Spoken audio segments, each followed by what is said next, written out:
Assalamualaikum dan salam sejahtera.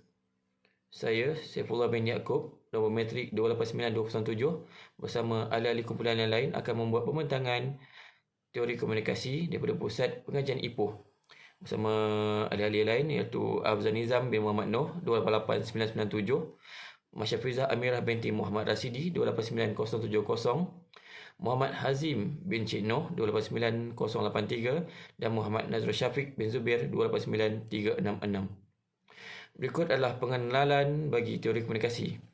Sejak zaman ahli falsafah dan ahli retorik Yunani purba, ahli teori perbalahan telah mencari keperluan yang membuat hujah betul dengan standard pembuktian yang sesuai dengan meneliti kesilapan penakulan. Yang kita buat apabila kita cuba menggunakan hujah kesilapan ini telah lama dipanggil falasi, dan buku teks logik selama lebih 2000 tahun lamanya cuba membantu pelajar mengenal pasti kesilapan ini dan menanganinya apabila ia ditemui. Masalahnya ialah logik deduktif nampaknya tidak banyak digunakan untuk tujuan ini, dan nampaknya tiada lagi struktur formal yang jelas yang boleh digunakan dengan berguna kepada mereka. Pendekatan radikal yang diambil oleh tokoh ahli falsafah Hamlin 97 adalah untuk membentuk semula konsep hujah bagi memikirkannya bukan sahaja sebagai satu set cadangan yang ditetapkan secara sewenang-wenangnya, tetapi sebagai satu langkah yang dibuat oleh satu pihak dalam dialog untuk menawarkan premis yang mungkin boleh diterima oleh pihak lain yang meragui kesilapannya hujah. Hanya selepas zaman Hamlin, sebuah sekolah pemikir yang dipanggil logik tidak formal telah berkembang yang ingin mengambil pendekatan praktikal baru untuk mengajar. Pelajar kemahiran pemikir kritis dengan melangkaui logik deduktif untuk mencari kaedah lain untuk menganalisis dan menilai hujah. Pada masa yang sama, kumpulan cendekiawan antara disiplin yang dikaitkan dengan istilah perbalahan yang berasal dari bidang seperti komunikasi pertuturan bergabung dengan kumpulan logik tidak formal untuk membantu membina kaedah praktikal tersebut dan mengaplikasikannya kepada contoh sebenar perbalahan. Latar belakang bagi teori komunikasi perbalahan adalah faktor penting untuk komunikasi dan ia bertahan dalam masyarakat kita selama berabad-abad lamanya. Teori ini berasal dari asesisme, teori justifikasi atau penakulan dalam bidang falsafah, tetapi pada zaman itu penghujahan adalah berdasarkan pidato dan logik. Tidak lama selepas itu, teori-teori yang dikemukakan oleh Aristotle ini telah ditolak dan dipersoalkan oleh para ulama. Mereka menemui premis yang lebih luas untuk hujah daripada sistem falsafah formal. Pada tahun 1944, Perelman menyelesaikan kajian empiris tentang keadilan justice. Dalam penyelidikannya, beliau menyimpulkan bahawa penggunaan undang-undang sentiasa melibatkan pertimbangan nilai, dan kerana nilai tidak boleh tertakluk kepada peraturan logik, asas keadilan mestilah sewenang-wenangnya. Perelman mendapati kesimpulan sendiri tidak boleh dipertahankan kerana pertimbangan nilai adalah sebahagian daripada semua penakulan. Praktikal membuat keputusan menafikan pertimbangan nilai bermakna menafikan asas rasional falsafah, politik, undang-undang dan etika. Hasil daripada kajian empirisnya sendiri, Perelman menolak positivismenya mendapat pengaruh daripada falsafah yang memberikan rasional untuk pertimbangan nilai. Menurut Agnew 2001, menurutnya kegunaan positivisme logik terhadap aplikasi sains tulen falsafah regresif yang memberikan rasional untuk pertimbangan nilai juga tidak dapat dipertahankan baginya kerana aksiom metafizik yang jelas hanya satu kesilapan yang dirasakan akan menyebabkan pembinaan metafizik dan tuntutannya untuk kebenaran sebagai sejagat runtuh. Alternatif yang lazim terutamanya existentialism Jean-Paul Sartre tidak menimbulkan sebarang simpati daripada Perelman, sama ada Perelman mengatakan bahawa Sartre hanya menggantikannya metafizik mutlak dengan keraguan mutlak. Pada tahun 1948, Perelman bertemu dengan Madame Louise Oberkreuz dengan siapa dia menetapkan projek kerjasama yang tujuannya adalah untuk membangunkan falsafah yang mengelakkan mutlak kedua-dua positivisme dan relativisme radikal. Assalamualaikum warahmatullahi wabarakatuh. Nama saya Muhammad Azim bin Cik Noh, nombor metrik 289083. Saya akan bentangkan tentang konsep teori.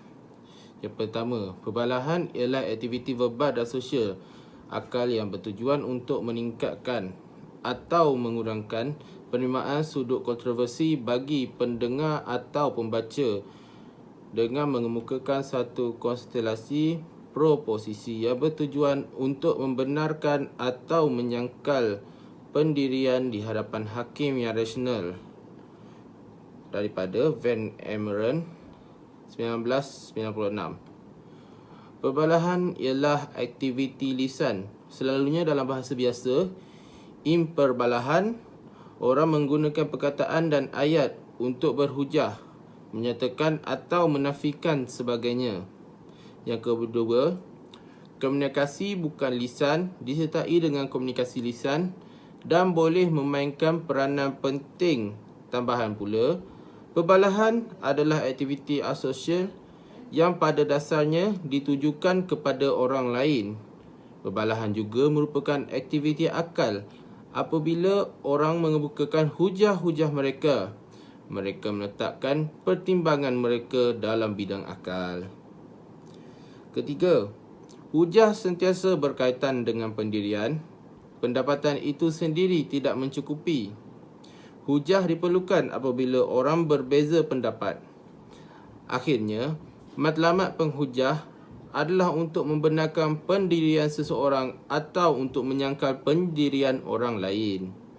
Versi Van Emeren dan Geertruida iaitu teori pembalahan, teori pragma dialektik paling popular pada masa ini.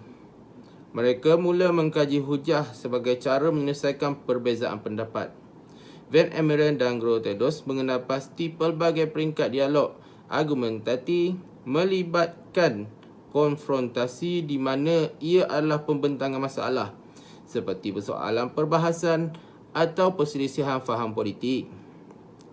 Seterusnya adalah pembukaan di mana persetujuan mengenai peraturan, seperti contohnya bagaimana bukti perlu dibentangkan, sumber fakta yang mana akan digunakan, cara mengendalikan tafsiran yang berbeza, penentuan syarat, penutupan dan hujah di mana pengguna prinsip logik mengikut peraturan yang telah dipersetujui. Sekian, terima kasih. Assalamualaikum warahmatullahi wabarakatuh. Terima kasih kepada Muhammad Azim. Seterusnya saya Abdul Nizam bin Muhammad Noor, nombor metrik 288997, akan membentangkan berkenaan dengan idea teori. Idea teori ini adalah penghujahan atau perbalahan, ialah kajian antara disiplin tentang bagaimana kesimpulan boleh disokong atau dilemahkan oleh premis melalui penaklukan logik dengan asal-usul sejarah dan logik, dialek dan retorik. Teori perbalahan merangkumi seni dan sains pendebatan sivil, dialog, perbualan dan perwujudan. Ia mengkaji peraturan inference, logik dan peraturan prosedur dalam kedua-dua tetapan buatan dan dunia nyata, iaitu France 2004. Seterusnya, penghujahan merangkumi pelbagai bentuk dialog seperti perbincangan dan perundingan yang berkaitan dengan prosedur membuat keputusan secara kolaboratif. Ia juga merangkumi dialog heuristik, cabang perdebatan sosial di mana kemenangan ke atas lawan adalah matlamat utama dan dialog didaktik digunakan untuk pengajaran. Dan seterusnya, disiplin ini juga mengkaji cara orang boleh menyatakan dan menyelesaikan secara rasional atau sekurang-kurangnya menguruskan perselisihan pendapat mereka.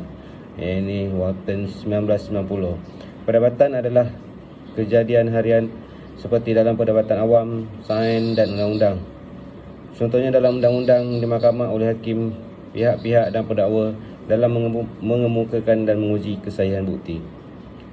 Sebenarnya juga sarjana penghujahan mengkaji rasionalisis post hoc yang mana aktor organisasi cuba mewajarkan keputusan yang mereka buat secara tidak rasional.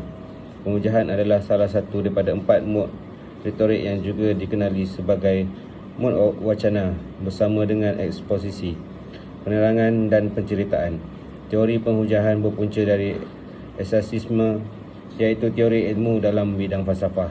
Sekian, terima kasih. Seterusnya saya serahkan kepada Mas Syafiza. Seterusnya, aplikasi teori. Terdapat 5 teori. Yang pertama, teori penghujahan telah digunakan secara meluas sebagai kaedah. Walau bagaimanapun, pada pendapat saya, komuniti ilmiah yang berbeza nampaknya menjalankan agenda yang berbeza pada forum yang berbeza. Dan walaupun terdapat pertindihan, pelengkap dan kemungkinan penyatuan bagaimana bahasa penting dalam politik nampaknya tidak dapat dicapai. Pelbagai bentuk tawar-menawar, ceramah, retorik, perkara biasa, hujah, undang-undang pergaduhan lisan berlaku dalam forum yang berbeza dalam bidang perhubungan antarabangsa mazhab. Yang kedua, forum berbeza-beza mengikut tahap keterbukaan mereka atau ditadbir peraturan atau institusikan. Cakap-cakap politik juga memberikan kesan melalui mekanisme yang berbeza pengesahan kuasa perwakilan, cantuman, pembingkaian, pujukan dan paksaan. Kesan politik ceramah adalah pelbagai penyelesaian atau peningkatan konflik, penerimaan atau penentangan terhadap kuasa dan penguasaan, pembinaan dan transformasi identiti dan naratif Fontana 2004. Yang ketiga, Komprus mencadangkan bahawa perbezaan dan perdebatan yang tidak dapat didamaikan dalam disiplin perhubungan antarabangsa yang berpecah belah bukanlah tidak dapat didamaikan dan tidak boleh diukur sama sekali jika kita memahami disiplin dalam istilah Primanian. Yang keempat, beliau mencadangkan meminjam daripada Bakhtin dan Gadamer bahawa kita harus memahami hubungan antarabangsa sebagai bidang paradigma yang bertindih, yang tidak tertutup rapat dan berpuak-puak. Akhir sekali, ketidakcakapan tidak berkomunikasi dalam disiplin boleh diatasi dengan mendedahkan pertindihan kedua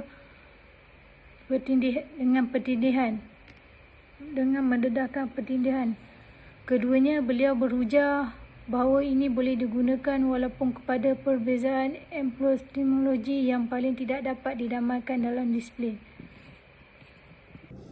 Terima kasih saya ucapkan kepada Encik Masya Fiza. Seterusnya saya akan sambung tangan tentang evolusi teori dan kesimpulan. Evolusi teori. Beberapa konsep penting dalam teori argumentasi dibincangkan: pendirian premis yang tidak dinyatakan, skema hujah, struktur argumentasi dan kesilapan. Diterangkan bahawa dalam pelbagai pendekatan pengujahan, konsep-konsep ini mungkin difikirkan dengan cara yang agak berbeza. Gambaran keseluruhan bermula dengan pendekatan klasik kepada logik, dialektik dan retorik dalam antiquity dan pendekatan neoklasik yang dimanifestasikan dalam logik moden. Rawatan standard terhadap kesalahan seperti yang dijelaskan oleh Hamblin, analisis kontroversi yang dicadangkan oleh Crawford William dan analisis semantik Nice. Perbezaan pendapat dan alasan yang dikemukakan untuk menyelesaikan. Seterusnya, perspektif teori yang masih berpengaruh dibincangkan yang dicadangkan oleh Tolman dan dalam model pengujahannya dan oleh Perelman dan Albrecht-Taitika dalam retorik baru. Pengujahan dijelaskan yang telah dibangunkan selepas Tolman dan Perelman dan Albrecht-Taitika menerbitkan cadangan mereka yang berpengaruh. Pertama, pelbagai jenis pendekatan formal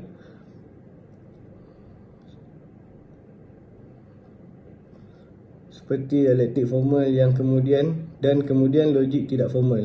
Kajian komunikasi dan retorik, pendekatan linguistik yang dibangunkan di bahagian dunia berbahasa Perancis dan berbahasa Itali. Teori argumentasi pragma dialektik, interaksi terkini, teori argumentasi dan kecerdasan buatan dan sumbangan daripada disiplin yang dalam beberapa cara berkaitan dengan teori argumentasi seperti analisis wacana kritis, penyelidikan, pemujukan dan psikologi kognitif selepas giliran argumentatif.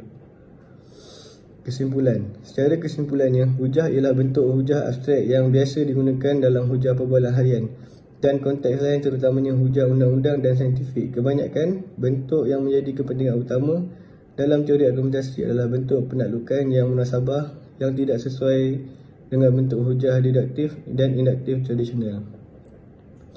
Beberapa skema yang paling biasa ialah hujah daripada keterangan saksi, hujah daripada pendapat pakar, hujah daripada pendapat popular, hujah daripada contoh, hujah daripada analogi, alasan praktikal, hujah daripada klasifikasi lisan, hujah daripada tanda, hujah daripada kos, hujah dari akibat, hujah dari alternatif, hujah dari kasihan, hujah dari komitmen, hujah ad hominem, hujah berat sebelah, hujah cerun licin dan hujah dari duluan.